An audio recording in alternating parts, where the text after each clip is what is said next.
ने शुरू से ही किया है। रायपुर में बीजेपी युवा मोर्चा के कार्यकर्ताओं ने कांग्रेस अध्यक्ष राहुल गांधी के खिलाफ प्रदर्शन किया।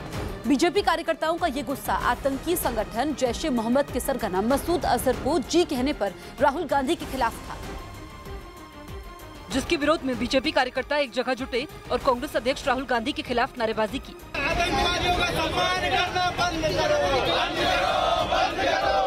राहुल गांधी के बयान का विरोध कर रहे बीजेपी कार्यकर्ताओं ने इस बीच उनका पुतला फूंका।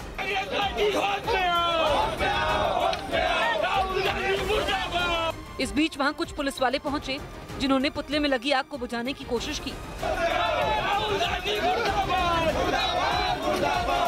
वहीं बीजेपी कार्यकर्ताओं ने राहुल गांधी के आतंकवादियों के पक्ष में होने का आरोप लगाया। जिस प्रकार से मसूद अजहर को अजहर जी करके उन्होंने कहा है, इससे साबित होता है कि कहीं न कहीं राहुल गांधी आतंकवादियों के पक्ष में है और इस वजह से भारतीय जनता युवा मोर्चा काफी रोष में है। इस बीच प्रदर्शन कर रहे बीजेपी कार्यकर्ताओं ने राहुल गांधी से उनके बयान पर माफी मांगने की मांग की।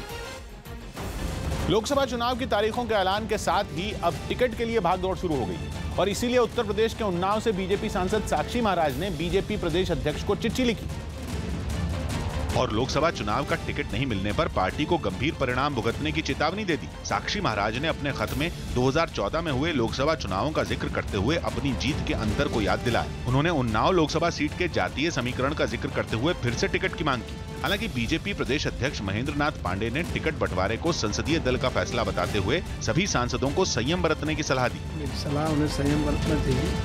टिकट का निर्णय भारतीय जनता पार्टी का संसदीय दल करेगा।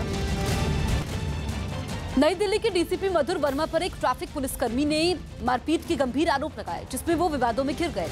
आरोप है कि डीसीपी मधुर वर्मा ने 10 मार्च को ट्रैफिक पुलिसकर्मी से मारपीट और बदसलूकी की थी, जिसके बाद एपीजे अब्दुल कलाम रोड पर तैनात ट्रैफिक पुलिसकर्मी ने डीसीपी मधुर वर्मा के खिलाफ शिकायत दर्ज करवाई। तुगलक रोड थाने आने के लिए डीसीपी नई दिल्ली ने कहा और उसके बाद जब वो यहाँ पर आए हैं तब उनके साथ काफी ज्यादा बदसलूकी हुई है, उनके साथ मारपीट की गई है। डीसीपी के खिलाफ शिकायत करने वाले ट्रैफिक पुलिसकर्मी ने पीएम दफ्तर, गृह मंत्रालय, दिल्ली पुलिस कमिश्नर और उपराज्यपाल से मामले की शिकायत की। रॉन्ग साइड से 2 गाड़ी आ रही थी, वो 2 गाड़ी आने की वजह सामने का ट्रैफिक बंद हो गया था। वो जाम होने की वजह से उन गाड़ियों को हमें दूसरी साइड में लेने के लिए कहा, वो गाड़ी चल नहीं रही थी। आरोप है कि रॉन्ग साइड से आ रही डीसीपी मधुर वर्मा की 2 गाड़ियों को रोकने पर विवाद खड़ा हुआ, जिसके बाद डीसीपी ने ट्रैफिक पुलिसकर्मी को तुगलक थाने बुलाकर उनसे बदसलूकी की। दिल्ली पुलिस ने मामले को गंभीरता से लेते हुए जांच के आदेश दे दिए। केंद्रीय मंत्री मेनका गांधी इस बार पीलीभीत की बजाय हरियाणा में किसी सीट से लोकसभा चुनाव लड़ सकती। न्यूज 18 के सूत्रों का कहना है कि मेनका गांधी ने अपनी परंपरागत पीलीभीत लोकसभा सीट अपने बेटे वरुण गांधी को सौंपने का मन बनाया है और मेनका गांधी खुद हरियाणा की करनाल लोकसभा सीट से चुनाव लड़ना चाहती हैं। उन्होंने अपने मन की बात बीजेपी आलाकमान तक भी पहुंचा दी है। सूत्रों का मुताबिक बीजेपी चाहती है कि मेनका गांधी हरियाणा की ही कुरुक्षेत्र लोकसभा सीट से चुनाव लड़ें तो बेहतर होगा। वो राष्ट्रीय नेता हैं और ये राष्ट्रीय नेतृत्व का विषय है, संसदीय बोर्ड का विषय है। लेकिन मेनका गांधी कुरुक्षेत्र की बजाय करनाल से ही चुनाव लड़ने का मन बना चुकी हैं और इसकी वजह यह है कि हरियाणा की करनाल सीट को बीजेपी के लिए सेफ सीट माना जा रहा है, क्योंकि मेनका गांधी पंजाबी मूल की हैं और करनाल में पंजाबी वोटरों की संख्या 2 लाख से ज्यादा है। करनाल में दूसरा असरदार वोट ब्राह्मणों का है। यहाँ करीब 1.5 लाख ब्राह्मण वोटर हैं, जिन्हें फिलहाल बीजेपी का समर्थक माना जा रहा है। मेनका गांधी के नाना सरदार दातार सिंह बंटवारे के बाद करनाल आकर बस गए, इसलिए मेनका गांधी का करनाल से भावनात्मक रिश्ता भी है। करनाल लोकसभा में करनाल और पानीपत जिलों की 9 विधानसभा सीटें हैं, जिनमें 8 सीटों पर बीजेपी के ही विधायक हैं। 9वीं विधानसभा सीट समालखा के निर्दलीय विधायक ने भी बीजेपी को समर्थन दे रखा है। हरियाणा के मुख्यमंत्री मनोहर लाल खट्टर खुद करनाल शहर विधानसभा सीट से ही विधायक हैं, इसलिए भी करनाल में बीजेपी को मजबूत माना जा रहा है। हालांकि मेनका गांधी करनाल से चुनाव अपनी जीत पक्की करने के लिए नहीं लड़ना चाहती। वो पीलीभीत इसलिए छोड़ना चाहती हैं ताकि उनके बेटे वरुण गांधी के चुनाव जीतने की राह आसान हो जाए। वरुण गांधी अभी अमेठी के पास सुल्तानपुर से सांसद हैं और सुल्तानपुर में वरुण गांधी की राह इस बार आसान नहीं दिख रही। अक्टूबर 2018 के बाद वरुण गांधी के सुल्तानपुर दौरे की खबर तक सुनने को नहीं मिली। सुल्तानपुर के वोटरों से दूरी, समाजवादी पार्टी और बीएसपी का गठबंधन और पूर्वी उत्तर प्रदेश में प्रियंका गांधी को कांग्रेस का प्रभारी बनाए जाने के बाद वरुण गांधी मुश्किलों के त्रिकोण में फंसे नजर आ रहे हैं। वरुण गांधी बीते 4 साल में राजनीति से ज्यादा युवाओं से संवाद करने में ही सक्रिय रहे। इस दौरान उन्होंने केंद्र सरकार की आलोचना करने में भी कसर नहीं छोड़ी। लोग मुझे कहते हैं, अरे पंडित नेहरू जी तो पहले प्रधानमंत्री बने, वो तो ऐश और आराम से बने, वो तो राजा आदमी थे। क्या आप लोग जानते हो कि पंडित नेहरू 15.5 साल जेल में रहे? इसीलिए मेनका गांधी नहीं चाहती कि वरुण गांधी लोकसभा चुनाव में किसी मुश्किल में फंसे। उन्होंने पीलीभीत सीट वरुण गांधी के लिए छोड़ने का मन इसी वजह से बनाया है। मेनका गांधी पीलीभीत से 6ठी बार सांसद चुनी गई। पीलीभीत में मेनका गांधी ने 1989 में पहली बार लोकसभा चुनाव जीता था। 2009 में वरुण गांधी की राजनीतिक पारी पीलीभीत से ही शुरू हुई थी। तब मेनका गांधी ने आंवला लोकसभा सीट से चुनाव लड़ा था। पीलीभीत लोकसभा सीट यूपी की इकलौती सीट है जिस पर पंजाबी वोटर निर्णायक भूमिका निभाते हैं और पंजाबी वोटरों को मेनका गांधी का समर्थक माना जाता है। और अब मेनका गांधी पीलीभीत की राजनीतिक विरासत अपने बेटे को सौंपना चाहती है। सूत्रों का कहना है कि इसके बदले बीजेपी मेनका गांधी को हरियाणा के कुरुक्षेत्र के चुनावी महाभारत में उतारना चाहती है। क्योंकि बीजेपी के लिए इस बार कुरुक्षेत्र लोकसभा सीट जीतना आसान नहीं होगा। 2014 में कुरुक्षेत्र से बीजेपी के टिकट पर सांसद चुने गए राजकुमार सैनी बागी हो चुके हैं। सैनी ने 2018 में लोकतंत्र सुरक्षा पार्टी बनाई और बीएसपी से गठबंधन करके चुनाव लड़ने का ऐलान कर चुके हैं।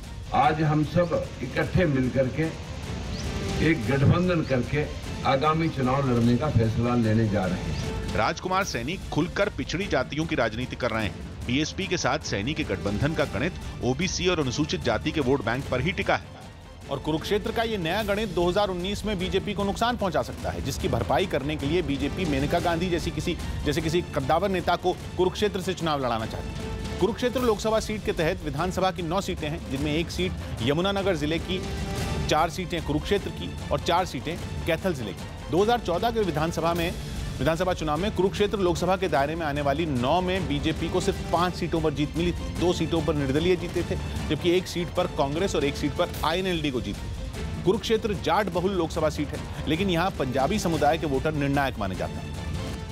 लोकसभा चुनाव से पहले कर्नाटक में सीटों के बंटवारे पर कांग्रेस और जेडीएस के बीच पेच फंस गया। सीटों के इस पेच को सुलझाने के लिए कांग्रेस अध्यक्ष राहुल गांधी की आज जेडीएस महासचिव दानिश अली और कर्नाटक कांग्रेस के प्रभारी केसी वेणुगोपाल से मुलाकात होगी।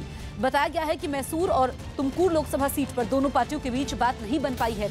2014 में इन सीटों पर कांग्रेस की जीत हुई थी, जबकि ये सीटें जेडीएस का मजबूत गढ़ मानी जाती है। ऐसे में कांग्रेस इन सीटों पर अपनी जीत को दोहराना चाहती है, जबकि जेडीएस भी इन्हीं सीटों की मांग पर अड़ी हुई है। नीरज कुमार हमारे सहयोगी फोन लाइन पर मौजूद है। नीरज, अब सीटों के बंटवारे पर पेच फंसा हुआ है, क्या खबरें निकल करके सामने आ रही हैं? देखिए, आनंद फानन में यह बैठक बुलाई गई है क्योंकि दानिश अली जो कि महासचिव है जेडीएस के और कांग्रेस के जो कर्नाटक के प्रभारी हैं वेणुगोपाल, ये दोनों अभी अब से थोड़ी देर बाद कांग्रेस अध्यक्ष राहुल गांधी से मिलेंगे। और आपको याद होगा कि एचडी देवगौड़ा से राहुल गांधी की मुलाकात हुई थी करीब 2 घंटे और उसमें यह तय हुआ था कि दोनों पार्टियां सीटों के तालमेल पर राजी हुई थी उस बैठक में। लेकिन अब जो है पेच फंसा हुआ है। ये पहला मसला ये कि मैसूर और तुमकुर की सीट चाहती है कि जेडीएस चुनाव मैदान में उतरे, क्योंकि ये वो इलाके हैं जहां जेडीएस का दबदबा है, देवगौड़ा परिवार का दबदबा है, लेकिन पिछले चुनाव में कांग्रेस की जीत हुई थी। तो एक तो मामला सीट का है।